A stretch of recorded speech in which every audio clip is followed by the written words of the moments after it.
Hi everyone, my name is Kevin Carratu, and this is my final video for the Honors College Social Science Seminar, A Mathematician's Apology, Scientists on Science. For my expectations about this course, I didn't really know what to expect because this was my first Honors College seminar. I thought it was going to be like Modern Condition, but this course turned out to be different in the sense that it was a little bit more independent, that we would be doing readings and writing papers on our own and then coming to class and discussing about the scientist. I also thought this class was going to specifically focus on math and famous mathematicians, which was something I was both excited and nervous about because math isn't really my favorite subject, but I was excited about that because there are some mathematicians that I do look up to and appreciate.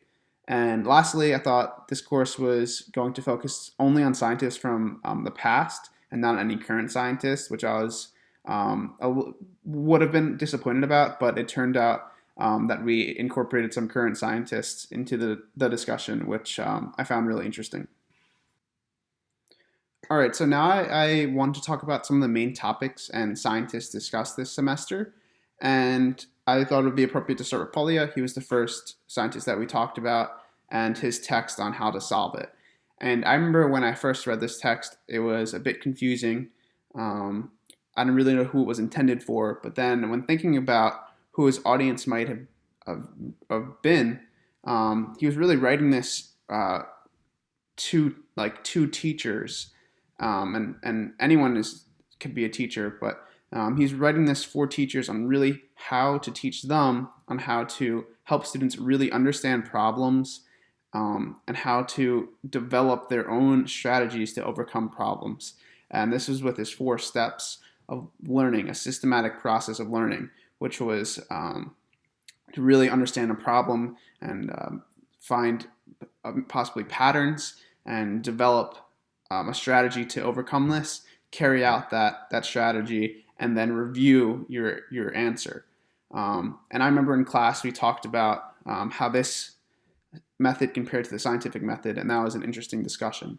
As for Francis Sue, Grace in Teaching and Mathematics for Human Flourishing were both great speeches.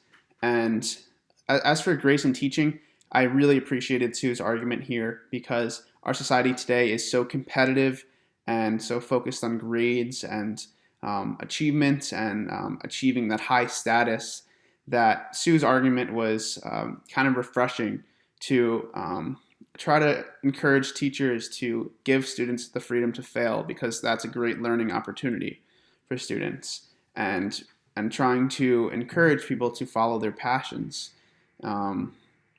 instead of just achieving things for high status, or and really just follow your passions and follow your interest.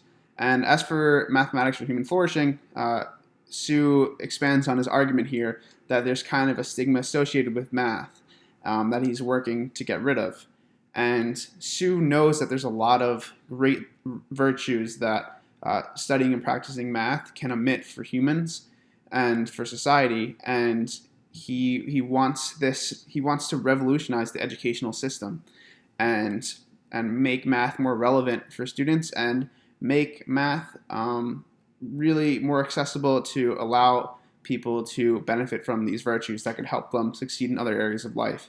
And I remember I could relate to this, probably not as much as Sue can, but I thought a good comparison for me was I did a lot of sports and leadership activities in high school, and that translated to other aspects of my life that helped me succeed in either in the classroom or on research projects and other activities. So I could definitely understand what he was talking about.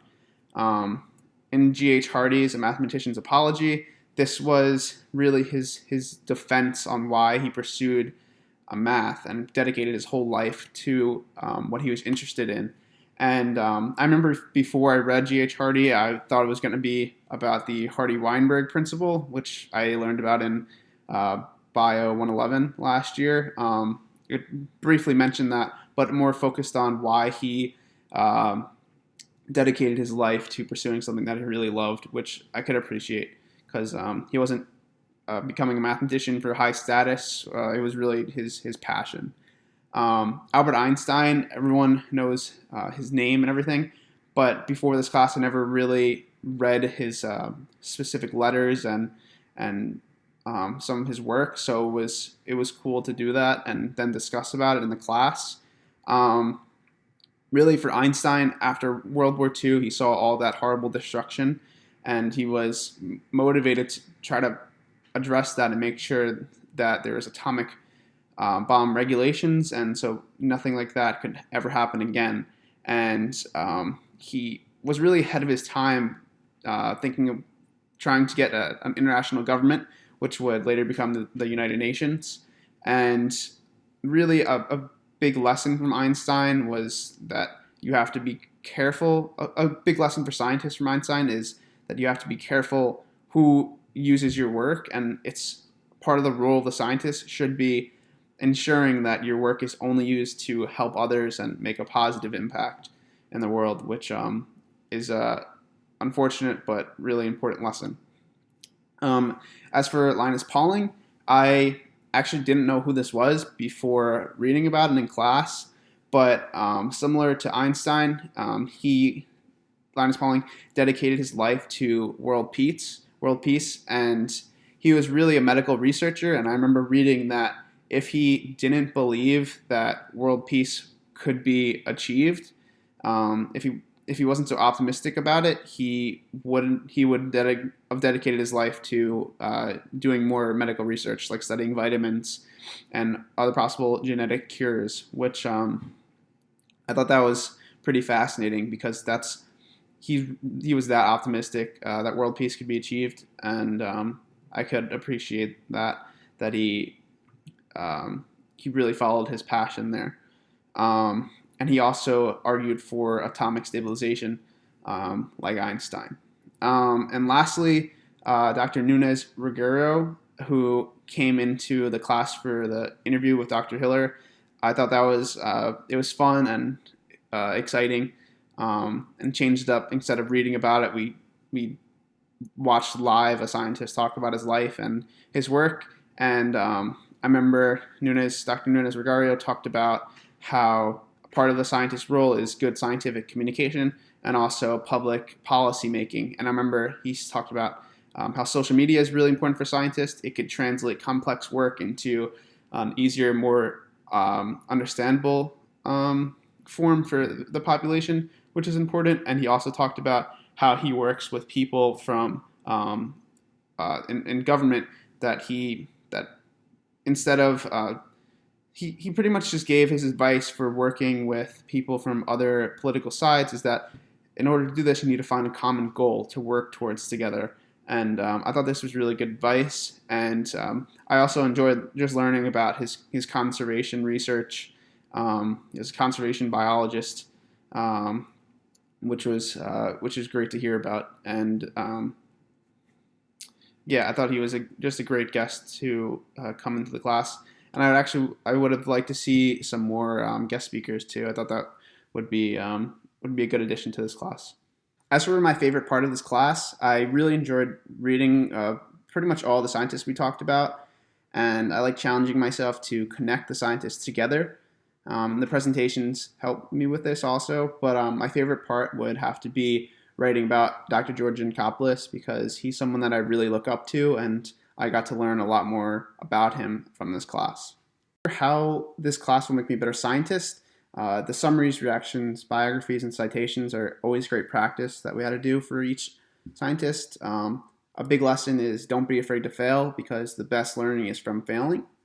Also, a good understanding of the problem is the first step towards a solution. I got that one from Polya, and it's really a great piece of advice. It's also crucial to be an effective communicator and important to have a role in public policy to really make a positive impact. We saw that with Einstein and Pauling. And lastly, the most important one for me is to follow your passion and interest to be successful. And I got that from Sue and Francis Sue and G.H. Hardy. Some feedback and suggestions I have for this class is that the freedom to write about any scientist was really great. And I think I enjoyed that and a lot of the classmates did as well. I think it would have been interesting to have maybe a mock debate on topics to facilitate a little bit more discussion. I remember when Dr. Hiller asked me about my opinions on physicians on TV. I remember a lot of people joined in, and this was kind of like a little debate in class, which was pretty good. And I think it would have been relevant to also talk more about the pandemic and how the government is working with scientists and how there is unfortunately a lot of misinformation going around to the public. Um, I think it would have also been engaging to talk about the role of math in basic science research, like statistics, because that is really important. And as for class presentations, I think time limits should have been a little bit more enforced, because part of that is to challenge yourself to make a presentation within a certain amount of time. And lastly, I think more guest speakers would have been interesting and more fun. All right. Lastly, I just want to say thank you to Dr. Hiller and all of my classmates for a great semester. I think everyone enjoyed presenting and discussing and talking about different scientists, especially all on Zoom, which is always a challenge. So happy holidays to everyone, and thank you.